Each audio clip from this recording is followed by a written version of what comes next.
நீ முதலே சொல்லிருக்கணுமே. போலாமாக்கா? ஒரே செகண்ட்ல கிளம்பிட்ட. காதல் வந்ததும் பெண்ணின் நிலை, காதலை யாருக்கும் சொல்வதில்லை, அதெல்லாம் காதல் டி காதல். அப்புறம் அப்புறம்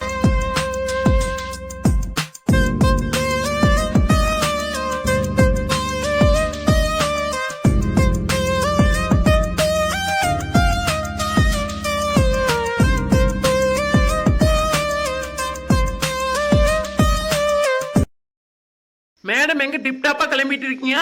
ஆமா, என்னை பார்க்கணும்னு சொன்னிச்சு பிள்ளை, அதான். ஓஹோ, சரி சரி, போயிட்டு வா. நான் எப்படி தனியா போறது? அப்புறம் நீ வா. முடியாது முடியாது, நீங்க மட்டும் ஜோடியா போய் பேசிட்டு இருப்பீங்க, நான் மட்டும் வானத்தை பார்த்து நிக்கணுமா?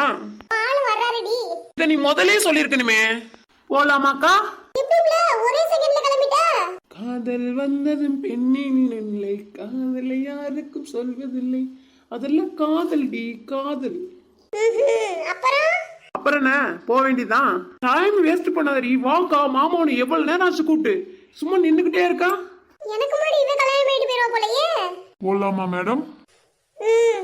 மேடம் நீங்க வரீங்களா? டே, அது ஏன் ஆள்டா? ஒன்னுடுவேண்டா, ஓடிடுறா. இப்ப நான் கேட்பேன் பாரு. மேடம் நீங்க வர்றீங்களா? வரேன்.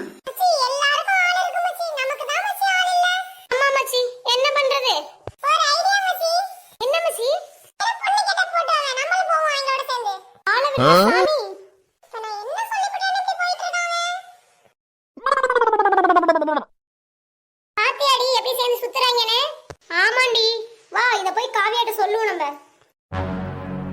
எனக்கு ஒரு நல்ல யோசனை இருக்குடி, சொல்லட்டுமாடி? சொல்லுக்கா, என்னன்னு கேட்பான். நீ நல்ல மீன் வியாபாரம் பண்ணுவேல? ஆமாக்கா, ஆனா இப்பதான் பண்றது இல்லையா, அதை விட்டுட்டேனே. ஆனா மீன் வியாபாரம் பண்ணும்போது கையில நிறைய காசு இருந்துச்சு, யார்கிட்டயும் கையேந்தி காசு கேட்கணுங்கிற அவசியமே இருக்காது. அதான் முடி நானும் சொல்ல வரேன். ஆமாக்கா, என் புருஷனே குடிகார பயலா இருக்கிறான், குடிச்சிட்டு குடிச்சிட்டு காசும் கொண்டாந்து கொடுக்கறது இல்ல. அதான் முடி சொல்றேன், நம்ம ஏதாச்சும் ஆளுக்கு ஒரு தொழில் தொடங்கலாம்டி. அக்கா, நம்ம எல்லாரும் ஒண்ணா சேர்ந்து செஞ்சானக்கா.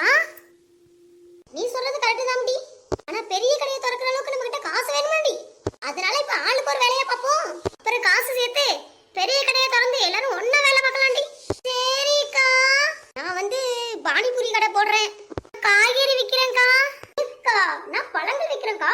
நான் பழையபடி மீன் வியாபாரமே பண்ணிடுறேன்க்கா. ஓகே முடிவக்கா, நாளையில இருந்து நம்ம ஆரம்பிக்கிறோம் நம்ம வேலையை. சரிக்கா. எக்கா, நம்ம நாளைக்கு வேலைக்கு போற சந்தோஷத்துல எனக்கு பசிச்சிருச்சுக்கா, நான் போய் ஒரு ரவுண்ட் சாப்பிட்டுட்டு வந்துடவா?